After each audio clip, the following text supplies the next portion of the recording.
Tantor Audio, a division of Recorded Books, presents When a Family Member Has OCD, Mindfulness and Cognitive Behavioral Skills to Help Families Affected by Obsessive-Compulsive Disorder, by Jon Hershfield, MFT. Foreword by Jeff Bell. Narrated by Rowat.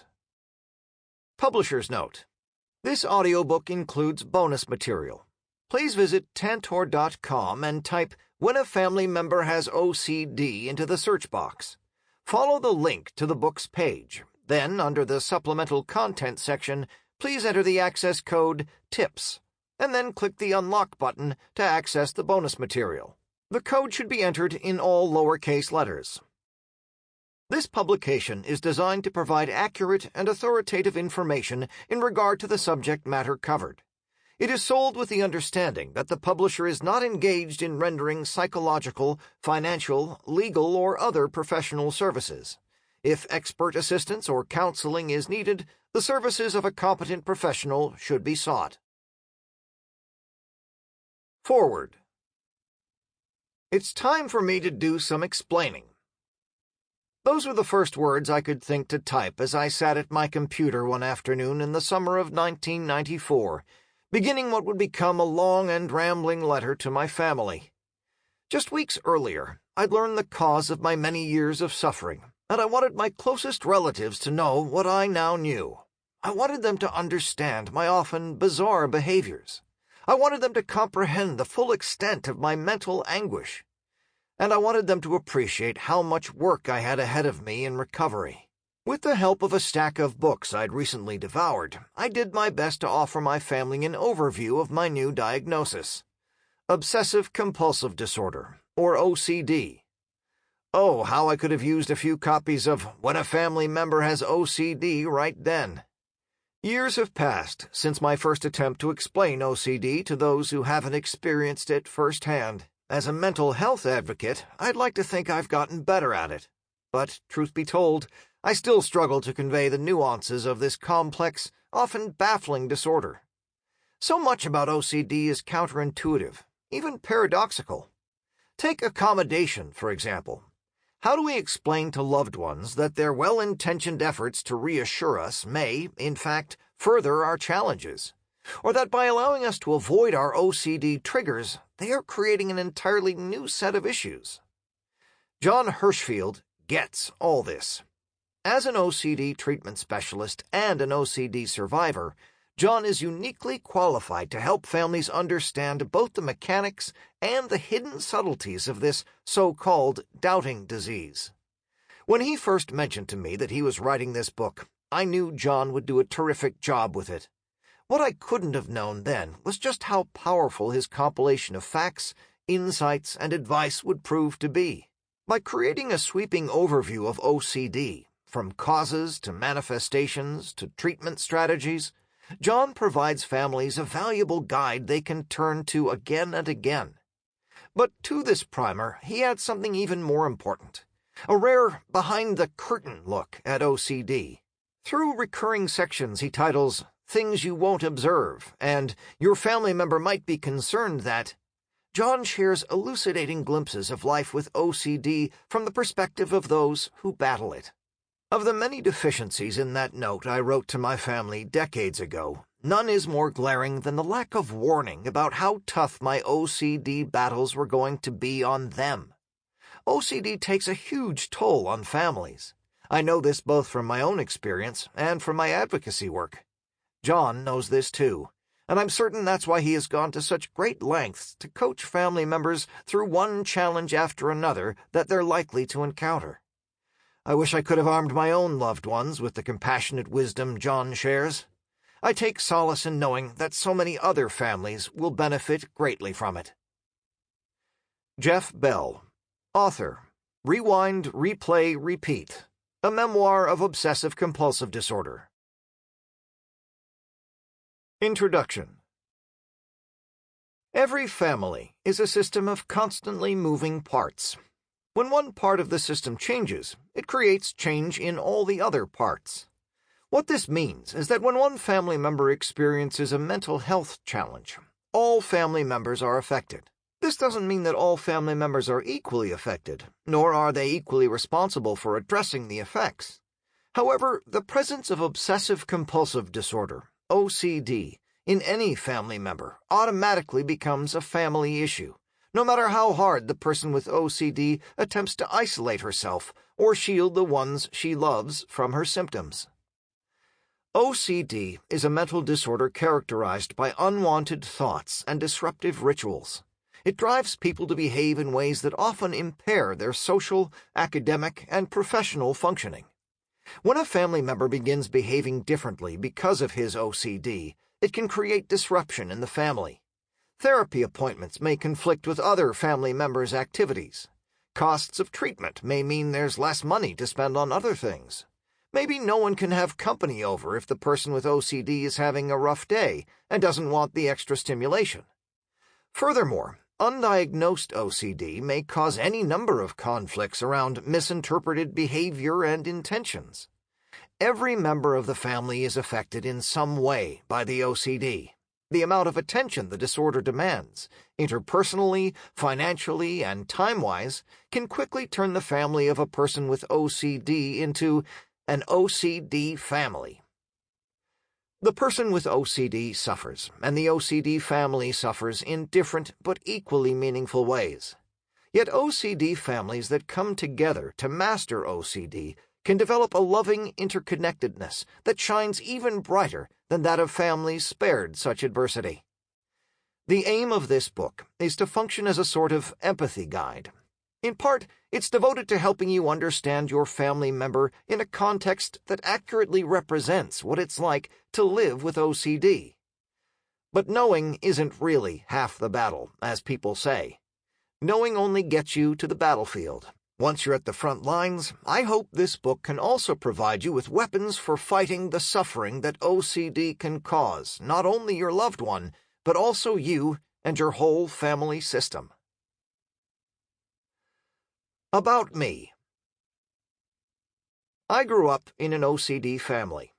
By the time I asked for help for my own OCD, around age 14, I was already used to hearing about his OCD, her OCD, their OCD, and everybody else's OCD throughout the family tree.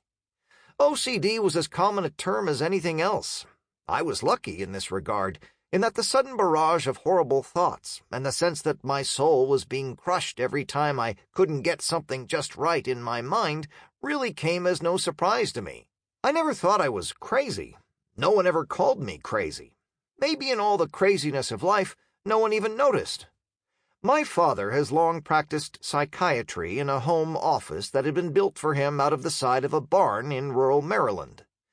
Growing up, I saw mentally ill people regularly cruising up the driveway as casually as if they were coming to purchase eggs from our chickens. So asking for help came with no sense of shame. Mom sent me care packages in college with the usual. You know, mail from home, a new pair of socks, a Prozac refill. As I got older and started asking different relatives about how their minds worked compared to mine, the common response was, "Oh, you have that too?" Not, "You think what?" When I decided to pursue a master's degree in clinical psychology, it was with one idea in mind. I wanted to do cognitive behavioral therapy for OCD. At various points in my life, I lived and breathed OCD in every waking moment, even in dreams. It seemed nothing ever works, and life is suffering were my positive affirmations. Thankfully, cognitive behavioral therapy put me on a journey toward mastery over my OCD. At the start of that journey, I began writing to OCD discussion boards on the subject. Over time, I made fewer complaints and asked fewer questions, and instead I made more observations and offered more suggestions to my fellow sufferers. Every time I was able to help someone get the motivation to seek treatment or find the nerve to confront his fears, something clicked in my mind, suggesting that this was the right path for me. After graduate school, I worked at the OCD Center of Los Angeles, doing both individual and group therapy for adults and children with OCD. Then at the UCLA Pediatric Intensive Outpatient Program, helping children and families affected by severe OCD. Today, I divide my professional time between private practice, writing to the same discussion boards that helped me through the darkest times, and some new boards as well, writing blogs, and, apparently, writing books about OCD. I live and breathe OCD, but in such a different way now. The irony is not lost on me. About this book. This is a family guide, not a workbook, meaning I'm not going to attempt to create a comprehensive treatment plan for your family. For a workbook-style approach, see Landsman, Rupertus, and Pedrick's 2005 book, Loving Someone with OCD, Help for You and Your Family. When a family member has OCD is a map for navigating the key challenges of supporting and living with an OCD sufferer. The purpose of this book is to shed light on what your family member is going through and how you can create a home environment conducive to better mental health for the whole family. This book is divided into 3 parts. Part 1 explains the mechanics of OCD, where it comes from, what behaviors you might see or not see in a family member with OCD, and how it's diagnosed and treated with psychotherapy and medication. Part 2 focuses on how to understand and respond to different compulsive behaviors your family member with OCD may be engaging in. Part 3 discusses the perspectives of different family members, partners, children, parents, siblings, and offers tips and tools for balancing each family member's needs. The book concludes with an overview of ways to get help and some useful resources, which you can find in the bonus PDF for the audiobook. I recommend that you read this book straight through, despite the urge you may have to jump to Part 3 right now to see what to do in your specific situation. Consider this. You understand your family member because you've been around her for quite some time. You know most of her secrets, most of her quirks, unique skills, innate weaknesses, and so on. But first you had to build a foundation of more basic knowledge about her. This is true whether we're talking about someone you met as an adult, such as your partner, or a child who came into your life as a blank slate and gradually revealed his self to you over the years. So if you're going to truly understand your family member's OCD, you need to first establish a foundation of basic knowledge about the disorder. Then meld that with your understanding of your loved one. So hang in there as we go over the basics in Part 1 and the specifics in Part 2. It will have been worth it by Part 3. If you're a clinician, I hope this book gives you something to offer the family members of your OCD clients. And if you're an OCD sufferer, I hope it gives you a way to better articulate your experience to your loved ones. Most importantly, if you're a family member of someone with OCD, I hope it gives you, the other one, context for what's going on. Part 1. Understanding OCD. There's a lot of information in these first 3 chapters. If this is the first book on OCD you've picked up, you may be relieved or disturbed by what you learn, so take your time. But don't insist on understanding everything before you keep going. Trying to take in everything at once may be a bit overwhelming. You can always go back later. If, on the other hand, you've already done a lot of reading on the subject, then much of the following material will be review, or may seem somewhat basic. Adjust your pace accordingly. Chapter 1. How OCD works and where it comes from. Given that you're reading this book, something possessed you to go online or go to a store and look for a book about someone else's disorder. Or perhaps your family member with OCD or his therapist suggested you read this book. Or maybe you were wading through books about OCD on some table at a mental health conference. Are you at a conference right now for a disorder you don't even have? I'm right behind you. How did this happen? Either you're lost or this is love. Efforts to understand and help others are partly self-preservational. We need to defend our sense of self to keep other people's problems from tearing us apart. But it's mostly love that creates an intense urge to reach out and help. For most people, family trumps everything. Whatever may be going on in your personal life at any given moment, you would most likely drop it in a heartbeat for your family. We want to relieve the suffering of our family members because their suffering is simply unacceptable to us. What OCD feels like. Having a mental disorder doesn't leave a tattoo on your face that identifies you as different from all the normies, but there are certain characteristics and symptoms that identify the sufferer as a member of some kind of group. When I talk about the OCD sufferer in this book, I can't capture the experience of everyone with OCD because no two people are alike, but I hope to represent what your family member is going through as best I can. OCD is a disorder of internal discomfort, and whether they have OCD or not, everyone is afraid of something and finds certain things uncomfortable. Fear and anxiety are essential. If people didn't have these feelings in response to certain dangers, we all would have been eaten by lions long ago. So take a moment right now to consider your own relationship to anxiety and fear. Consider for a moment just one thing or situation you consistently find uncomfortable or scary. For example, perhaps you're afraid of heights. Now visualize being faced with your fear. If you're afraid of heights, imagine standing on the roof of a tall building. What would make your fear more troubling? For example, going with the fear of heights, imagine you're standing at the edge of the roof of this tall building with your toes dangling over the rain gutter. Picture the street way down below, with tiny cars crawling along like ants. Imagine yourself closer to your fear than you've ever been. Why does this situation or thing bother you? What exactly is it you fear will happen? Continuing with the heights example, consider that you might be off balance. Perhaps there's a gust of wind at your back. Consider that you might fall at any moment, and before you lies the terror of plummeting to the ground, followed by the pain of impact, followed by the uncertainties of death. Go ahead and be dramatic about it for a moment. Feel free to interchange it with different fears: the loss of a loved one, being diagnosed with an illness, being the victim of a violent crime, and so on. Put yourself right at the edge of your fear coming true. How would you feel? How would you know that you felt that way? Consider what your body would tell you. Would your heart be pounding furiously? Would your skin feel clammy or tight? How would your stomach feel in that moment? You may feel a little out of whack right now in this moment. Maybe you started to feel some actual fear, even though you knew you weren't in any danger.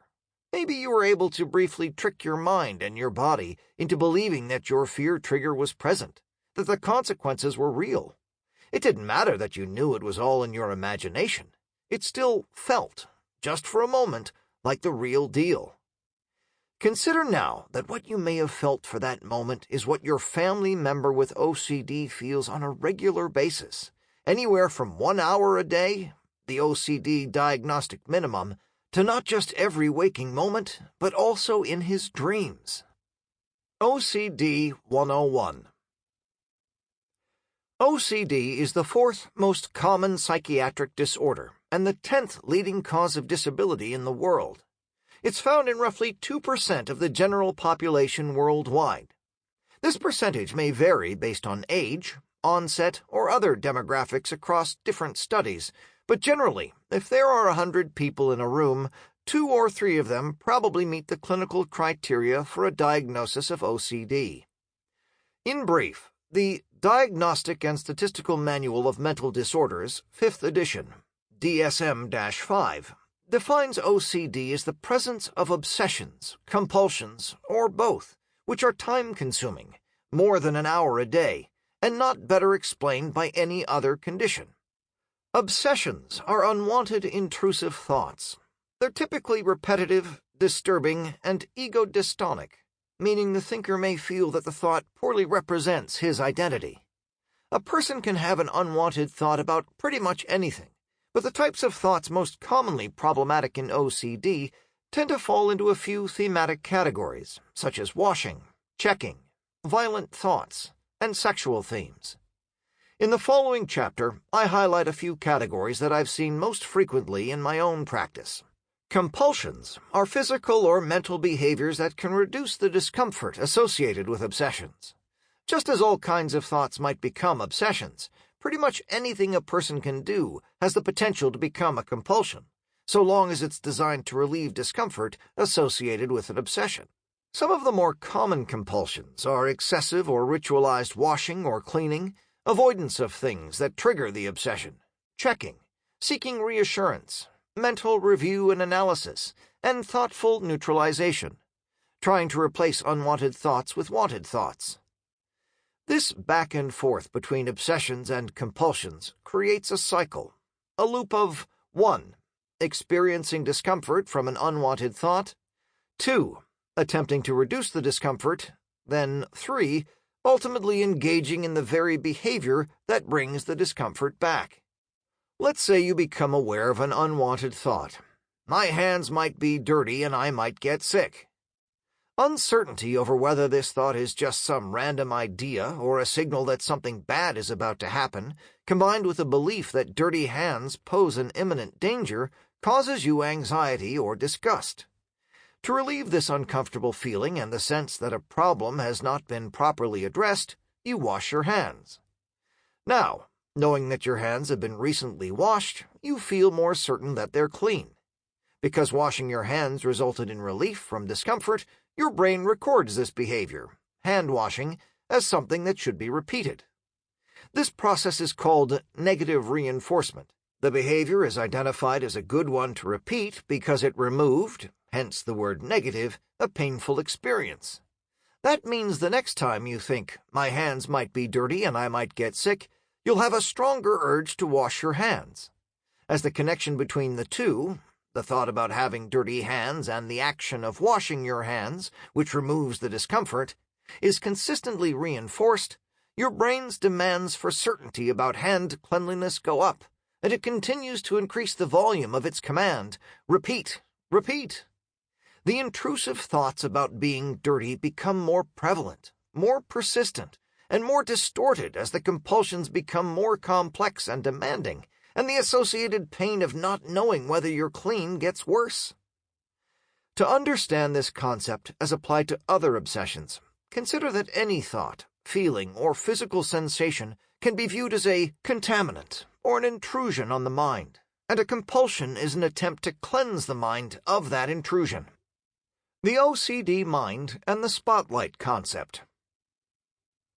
Your family member with OCD actually has a spectacular mind. The way an OCD sufferer perceives the world is as if it has unlimited potential.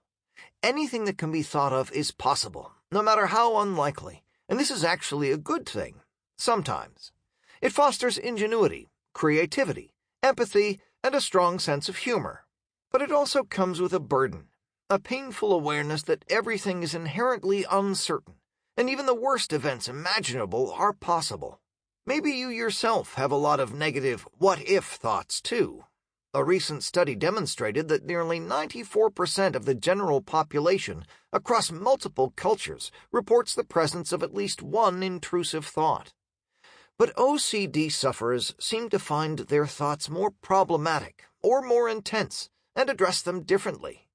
They interpret unwanted thoughts as warning signals, as threats, instead of just random blips on their mental radar. The unthinkable is indeed possible. Someone somewhere has died of a rare but terrible illness. Someone somewhere has lost her mind and committed an act of violence against a loved one. Someone somewhere has burned the house down by accident. You probably acknowledge that these things have happened, but largely ignore them because the likelihood of them happening to you seems so low that the energy it would take to protect yourself from them is unnecessarily costly. As far as you know, the ceiling above your head could collapse at any given moment. You just don't think that particular risk warrants an investigation right now.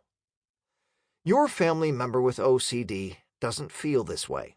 Your family member struggles greatly to assess an appropriate response in cases where the risk is low, but the potential loss is unbearably high. How far are you willing to go to protect a loved one from a tragic death? What if the thing you believed was protecting him was a ritual? What if that ritual consumed your life? Would you still do it just in case? At what point would you really say, I'm not willing to do that to keep my loved one from a tragic death? One way to conceptualize the difference between the OCD mind and the non-OCD mind is to look at what a mind really is.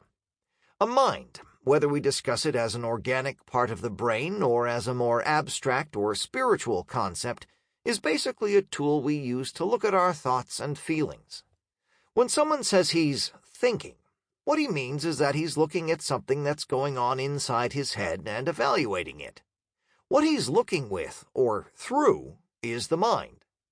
The Mindfulness Workbook for OCD, Hershfield and Corboy, 2013, uses the concept of a spotlight to describe how the OCD mind works a little differently from the average mind. Picture your brain as a row of books on a shelf. Figure 2. The mind is a spotlight that shines down on the shelf, illuminating the available information. The brightly lit information is quite obvious to you. The information at the edges of the light is obscured, but still visible.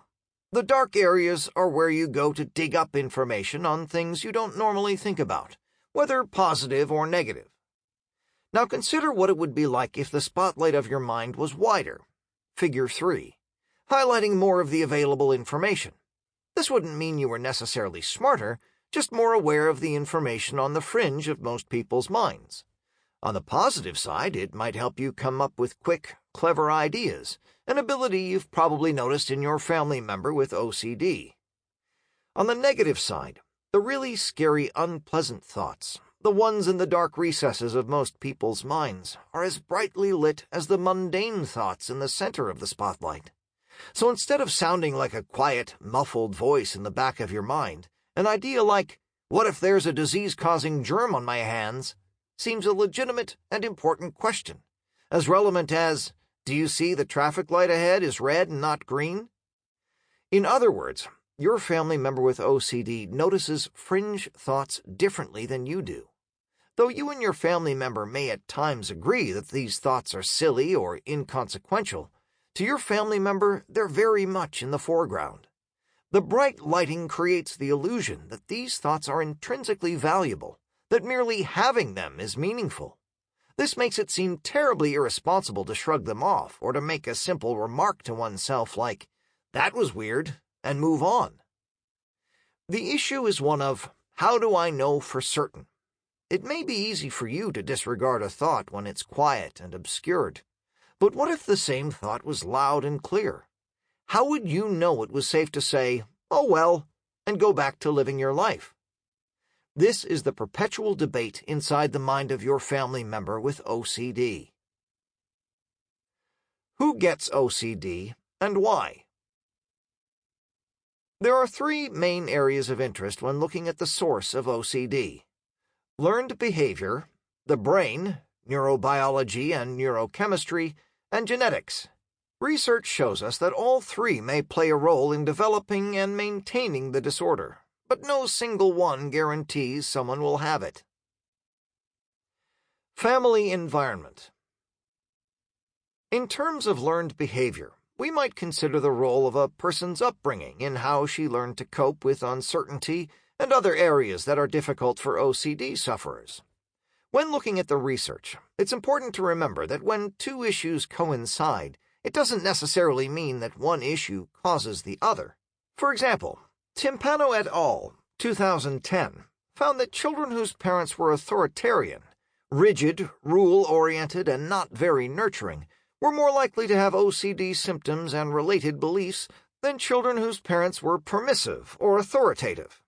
Some research also suggests that paternal overprotection and an overly interfering rearing attitude may contribute to the development of OCD. This doesn't mean that children raised in authoritarian or overprotective households will necessarily develop OCD, or that those raised under different conditions won't. Furthermore, it's unclear whether authoritarian parenting contributes to the development of OCD or is a strategy for addressing the presence of OCD. Another area of interest in upbringing and OCD is the role of expressed emotion, EE, a measure of emotions and attitudes involved in communication between family members. High EE is characterized by emotional over-involvement, being overly emotional, demonstrating extreme self-sacrifice and making it known. Criticism, making negative comments, and hostility. These qualities overall are associated with higher rates of OCD in families. There's a chicken and egg conundrum here. Sample complete. Ready to continue?